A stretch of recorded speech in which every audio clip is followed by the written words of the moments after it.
होते हैं जो आपको नींद ही नहीं आने देते हैं। जिन्होंने अपने जीवन के संघर्षों से कभी हार नहीं मानी, वो हमेशा मुस्कुराते हुए और अपनी सादगी के साथ हर मुश्किल को हराते हुए आगे बढ़ते रहे और उनके इसी हौसले ने उन्हें वो मुकाम दे दिया जिसका सपना हर कोई देखता है। अब्दुल कलाम 15 अक्टूबर 1931 को केरल के रामेश्वरम में पैदा हुए थे। उनका बचपन बहुत दिक्कतों के साथ बीता। उनके पिता नाव चलाकर लोगों को नदी पार कराने का काम करते थे। कलाम के 5 भाई और 5 बहनें थी और पिता के काम से घर बड़ी मुश्किल से चल रहा था, इसलिए अपनी शुरुआती पढ़ाई के लिए भी कलाम को पहले काम करना पड़ा। वो सुबह 4 बजे उठकर नहाते और फिर गणित की क्लास के लिए निकल जाते, क्योंकि उनके टीचर सिर्फ 5 बच्चों को मुफ्त में पढ़ाते थे और वो बिना नहाए बच्चों को क्लास में घुसने नहीं देते थे। ट्यूशन से आने के बाद कलाम अपनी रोजाना की नमाज अदा करके सुबह 8 बजे तक रेलवे स्टेशन और बस स्टॉप पर अखबार बांटते थे। उनका डेली रूटीन काफी मुश्किल हुआ करता था, लेकिन पढ़ाई से उन्हें इतना प्यार था कि वो इस रूटीन को हंसी खुशी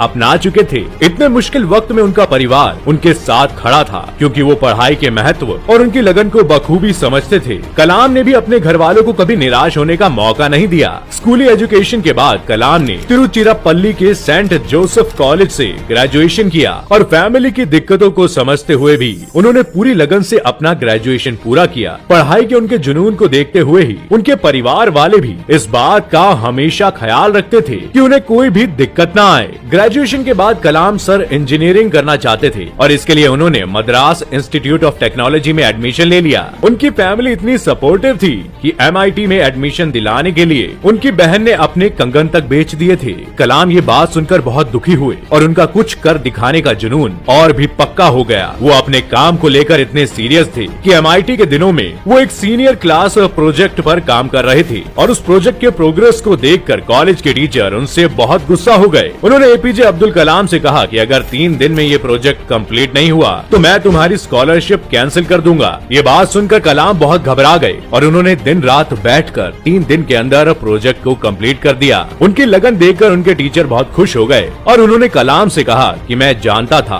कि तुम में वह काबिलियत है, लेकिन मैं ये देखना चाहता था कि तुम में मुश्किल वक्त को सहने की क्षमता है या नहीं। 1960 में जब उन्होंने अपनी पढ़ाई पूरी कर ली तो उन्हें DRDO में साइंटिस्ट के रूप में चुना गया। उन्हें ये पोस्ट विज्ञान और स्पेस की फील्ड में उनके इंटरेस्ट और उनकी काबिलियत के दम पर मिली थी। यहाँ उन्होंने एयरफोर्स के लिए एक प्लेन भी बनाया, लेकिन कलाम के ख्वाब यहीं पर रुकने वाले नहीं थे, इसलिए DRDO में उन्हें अच्छा भी नहीं लग रहा था। वे कुछ बड़ा करना चाहते थे। इसी समय उनकी मुलाकात इसरो के फाउंडर और महान वैज्ञानिक विक्रम साराभाई से हुई। साराभाई को कलाम की कुछ नया सीखने की ललक पसंद आई और उन्होंने 1969 में कलाम का ट्रांसफर इसरो में करा दिया। यहाँ उन्हें प्रोजेक्ट डायरेक्टर की पोस्ट दे दी गई और उन्होंने कई इंपॉर्टेंट प्रोजेक्ट पर काम किए। इसरो में APJ अब्दुल कलाम इंडिया के सबसे पहले सक्सेसफुल सैटेलाइट लॉन्च रोहिणी के प्रोजेक्ट डायरेक्टर थे। ये उनके करियर का टर्निंग पॉइंट था।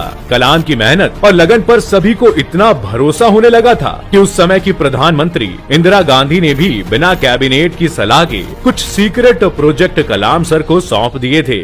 भारत सरकार ने उन पर भरोसा जताकर एक important project integrated guided missile development program को डॉक्टर कलाम की देखरेख में शुरू किया। वह इस प्रोजेक्ट के चीफ थे।